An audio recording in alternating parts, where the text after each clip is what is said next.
So what I'm going to do now is I'm going to go back and reset all these parameters so to their initial values. So I'm going to hold triangle, bring this down to sine, bring this down to 0, and then I'm going to set the oscillator mix to about 0.5 again.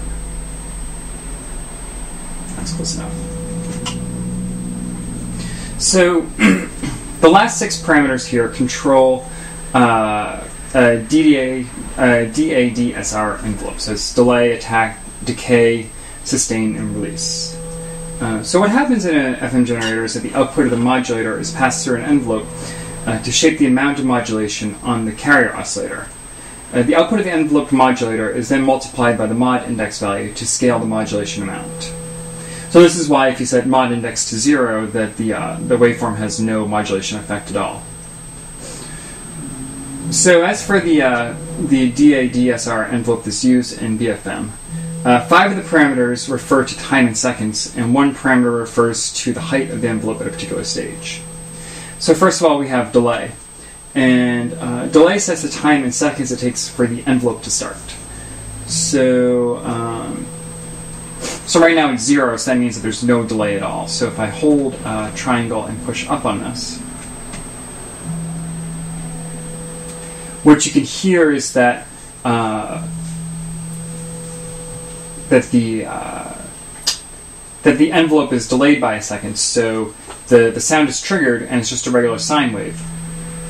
And then after 1 second, the modulation begins, and so that basically the entire modulation envelope is just delayed by about 1 second here.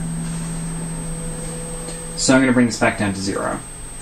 So now attack is the amount of time it takes for the envelope to completely open. So again, this is in seconds. So right now it takes 1 second for the envelope to completely open. So if you want the modulation to start immediately, then you bring the attack to the smallest value, which is 0.0001. And now you can hear that the modulation happens immediately.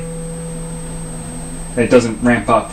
It does ramp down, and that's because of the decay and decay min values. So decay is also in seconds, and this is the amount of time it takes for the envelope to reach the decay min value. So in this case, it takes 1 second for the envelope to reach decay min, which is 0.5. So you can think of this as a percentage. So the envelope is going from 100% to 50% in 1 second. So if I set this to a large value, maybe if I set it to say like 4, then it takes 4 seconds for the envelope to go from 100% to 50%. And if I set it to a very small value, then it goes pretty much immediately from the attack stage to the decay stage to 50%. So I'm going to set this back to about 1. Now the decay min, this is, like I said before, this is a percentage. So this value can be set from anywhere to just less than 0, or just more than 0 to just less than 1. So so this adjusts the height of that the decay value decays to. So in this case, the envelope is essentially not decaying at all. It's just going from 100% to 99.9%. And you can bring it all the way down, and then it's going from 100% to basically 0%. So the next parameter is sustain, and sustain controls how long the envelope stays in the decay min value. So if, say, I set decay min back to, say, like 54, or 0.54, 54%, and then I set sustain to say like around 1.8 seconds. What this means is that the envelope will stay at 54% for 1.8 seconds before it hits the release stage. And release causes the envelope to go from the decay min value all the way to 0. and release is the amount of seconds that it takes for that to happen. So in this case, release is 2, so it takes 2 seconds to go from 54% to 0%. So you know, as you can see from these basic building blocks, you can make a pretty wide range of envelope types. So you know, by setting the attack to a very small value, you have an envelope that's fully open immediately,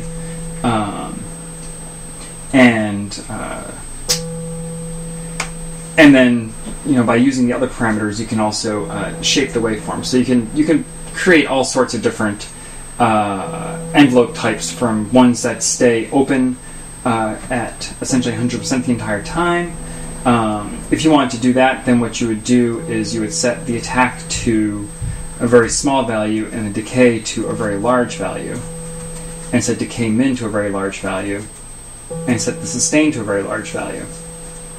So now it's going to take a very, very long period of time for the envelope to exit basically full scale.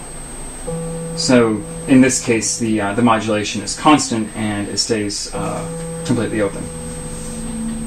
But you can also use this set of parameters for creating simple attack decay envelopes. You can also use it for creating decay envelopes with 2 different slopes. There's a pretty wide range of envelope types that are possible out of a ADSR envelope.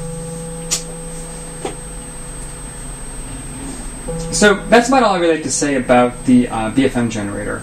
I'm just going to go and play around with the parameters for a little bit, so that way you can get a little better sense as to, you know, what sorts of sounds you can really get out of this thing. So I'm going to go back to the carrier parameters and set this to a higher frequency.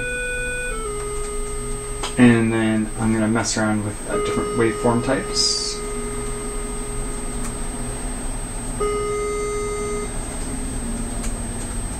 Maybe I'll change the offset between them a little bit. And actually I'm going to make this a lower frequency. And maybe I'll increase the modulation index.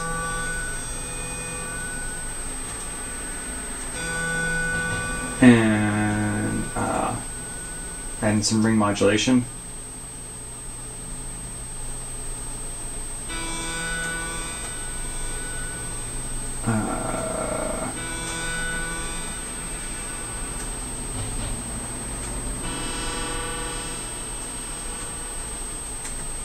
Lower the frequency a little bit.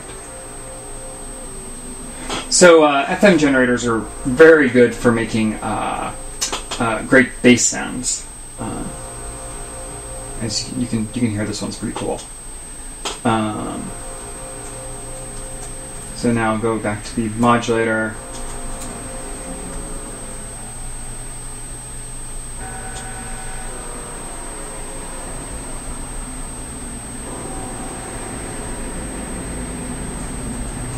Change the waveforms here.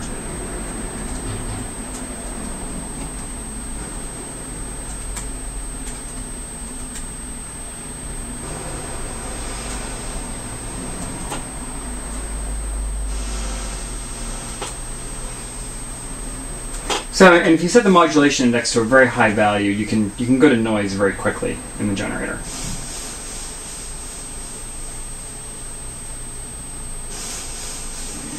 So that's about all I have to say on the BFM generator.